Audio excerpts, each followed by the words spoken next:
Bueno, vamos a hablar hoy de la nigromancia, trabajando con los muertos. ¿Qué es la nigromancia? Bueno, yo conozco la nigromancia como es un conjunto de ritos y conjuros con los que se pretende trabajar o ver el futuro invocando a los muertos. Ajá. Otros lo conocen como magia negra o diabólica. Bueno, hay dos tipos de nigromancia, la nigromancia o la necromancia. Esos dos tipos de nigromancia o necromancia lo que hacen es lo siguiente. La nigromancia es adivinar por medio de los espíritus de los muertos, ¿sí? Y la necromancia es adivinar por medio de los restos mortales. Ajá. Entonces, tú, por ejemplo, quieres hacer una adivinación con respecto a algo que no le encuentras, que no te ha contestado el tarot o algo así, bueno, pues sacas un muerto, avientas sus huesos, sus dientes, se ocupan mucho los dientes, los huesos, a veces se machacan, se rompen, y esos los ocupan para hacer adivinaciones. Tiende mucho a ser como el uso de los caracoles que utilizan los santeros. Ajá. Entonces, muchas veces cuando la persona necesita algo muy rápidamente, ocupan que un muerto, ahora sí que sea una persona recién muerta, y ya son personas que están un poco tocados, ¿no? Yo creo que ya su cerebro está un poco mal, porque ocupan, a veces se roban los cadáveres de algunas morgues, y lo que hacen es utilizar sus intestinos para hacer adivinaciones con respecto a algún tema que quieran, ¿no? No, sí están mal. Fíjate, yo encontré, dice, la nigromancia es una rama de la magia considerada generalmente negra, que consiste en la adivinación mediante la consulta a los muertos y sus espíritus o cadáveres. La nigromancia es el apartado del arte que se dedica al estudio de la muerte y se centra en el control de los muertos, ya sea en ayudarse con ellos como el control psíquico de la materia muerta o espiritual. El nigromante es un tipo de mago, figura habitual de literatura fantástica y algunos juegos de rol como argumento de fuerzas. En muchas ocasiones se dice que los vampiros tienen facultades nigromantes. El caso clásico de nigromancia es de la bruja de Endor, descrita en la Biblia, donde ésta invocó al espíritu de Samuel en presencia de Saúl. Ya el de Deuterónimo se nos previene como la práctica cananita de practicar la adivinación mediante el recurso de los muertos. Estrabón habla de nigromancia como la forma principal de adivinación entre los pueblos de Persia y se cree que estuvo también muy extendida entre los caldeos de Etruria y Babilonia. En la Odisea, Ulises viaja al Hades y trata de invocar a los espíritus de los muertos mediante hechizos que le enseñó Circe. También existen casos de nigromancia en la mitología nórdica, con el mismísimo Odín llegando a llamar a los muertos para que realice predicciones sobre el futuro. En Grecia, Roma y Cartago debió ser popular tanto en su vertiente de invocación a los espíritus como de adivinación mediante los cadáveres. La nigromancia, sobre todo en su forma de invocación de los espíritus de los muertos con propósitos mágicos o adivinatorios, es práctica común en religiones contemporáneas como el vudú y ciertas ramas del espiritismo. Claro. Entonces, esto que tú nos acabas de decir es una buena y muy buena información. La nigromancia o la necromancia se han ocupado desde hace muchísimos años. Tiene 4 o 5 mil años. De hecho, la han hecho casi todas las religiones. Y todavía en las áreas de Perú se ocupa un tipo de nigromancia, pero se utiliza con unos animalitos que son de donde sacan el famoso mink, que son las pieles como de mink. Es un animalito pequeño que le cortan las entrañas, le cortan la pancita y sacan sus vísceras. Con eso hacen las predicciones, ¿no? Entonces, aquí la situación es que ese tipo de magia es peligrosa porque ya lo hemos hablado, hemos estado platicando, que todo lo que son algunas invocaciones y todo eso pueden generarnos algún daño. Ahora, el nigromante lo que va a hacer es que se va a valer de espíritus. Hay una ceremonia que se le conoce como el ritual de la aparición visible. Tú quieres hablar con un espíritu, vamos a poner por caso. El espíritu lo vas a llamar, pero para eso tienes que tener conocimientos mágicos.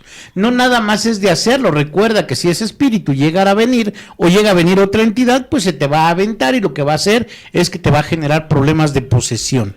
Bueno, en este caso se ocupa mucho las cosas con el trabajo con la sangre, porque la sangre lo que hace es que refresca y vitaliza los espíritus.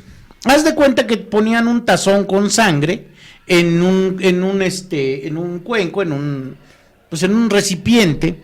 Ahí vaciaban la sangre de algunos animales, lo llenaban, entonces ponían ellos inciensos, había un triángulo, se le llama el triángulo de las apariciones, con ciertos nombres mágicos para atraer al espíritu y que no se vaya hasta que termine el trabajo esotérico. Con la sangre, lo que pasa es que el espíritu se hace de órganos, se vitaliza y se hace de órganos como pues un cerebro, como una boca, una lengua, unas cuerdas bucales. Entonces, cuando tú le preguntas al espíritu, el espíritu al hablar te va a decir algo porque hay cuerdas bucales, entonces lo vas a poder escuchar. Obviamente va a estar arriba del tazón de la sangre, por esa razón es que el espíritu puede hablar y lo puedes oír porque se generó con los vapores de la sangre, se generó el hecho de que él se reconstruyera ciertos órganos. Entonces, al momento de que nosotros checamos esta situación, eso se llama nigromancia y es un tipo de magia que es difícil, es complicada, porque debes de ser un mago en toda la extensión de la palabra al hacerlo. Los grandes magos lo han hecho para tener conocimiento y aprendizaje de otros grandes magos. Por ejemplo, si tú tenías una duda y nadie te la podía contestar porque tú ya estabas hasta el más alto grado, pero había un maestro que ya había muerto y llegó a ser maestro en alguna ciencia que tú no la sabes, se le atraía por ese medio y se hacía esa invocación y él te daba las técnicas y todo eso para poder pues para poder aprender y poder poner en práctica lo aprendido. Mucha gente buscó a los grandes magos y por eso los grandes magos se escondían, porque los buscaban pues para llamar a algún familiar y pedirle, preguntarle dónde había escondido su oro, su plata o algún tesoro, algunas piedras preciosas o alguna cosa así, lo dejaban enterrado porque no había bancos en ese entonces. Entonces los grandes magos siempre eran molestados por esa situación para generar un trabajo nigromántico para preguntar a algún familiar alguna cosa de estas. Oye, Miguel, ¿y los santeros? Bueno, el santero, recuerden que es una religión de los yorubas de África, que viene de procedencia africana.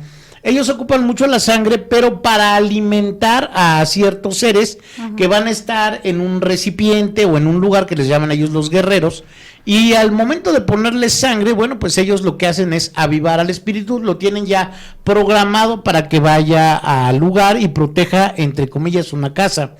Yo no me gustan todos los trabajos sangrientos porque lo que pasa es que cuando es sangre dedicada por violencia, toda sangre se derramada es por violencia. No es algo que el animalito le guste, vamos. Entonces, al momento de ser derramada con violencia, la sangre va a llamar sangre. Si tú dejas de alimentar a estos seres y todo eso, bueno, pues obviamente se van sobre de ti. Tienes que hacer, si tú te gusta la santería, porque esto es de gusto y de vocación, nosotros no estamos en contra tampoco de la santería ni de las religiones. Estamos molestos con los religiosos, vamos. Si un santero hace un mal trabajo, pues obviamente no estamos a favor de esto. Entonces, si tú te vas a ir a buscar algún santero para un trabajo mágico, que sea hablar con un muerto, bueno, pues que sea una persona que sepas tú que tiene pues una trayectoria aceptable y que sabes que el trabajo que va a hacer pues es un trabajo profesional dentro de lo que él hace. Ahí sí yo no le pongo un pero a la situación. El problema es que pues hay mucha gente que lo hace nada más por hacerlo y sin saber exactamente de qué se está tratando, ¿no? No, pues sí está fuerte. Y bueno, ya toda la gente que trabaja con los muertos, como tú dices, los que están ahí jalando lo que es su energía y todo, sus almas no quedan atrapadas en este mundo. Las almas de los muertos. Sí. No, mira, no es que queden atrapadas, ellos están en un cierto descanso. Recuerda, y a toda la gente siempre se lo he comentado, el espíritu tarda 40 días en alejarse de la materia que acaba de dejar. La persona que murió a los 40 días deja ya de estar cerca de su materia, por eso se ven los espíritus algunos en los panteones. Posteriormente, si la persona fue totalmente mala, por decir así, o fue muy materialista, o fue una persona que pues no respetaba y que tenía muchos problemas y vicios, sus mismos vicios generan que su propia alma, o sea, la que atrapa al espíritu, no se deshaga, no se deshaga en el ambiente, sino que queda como otra vida.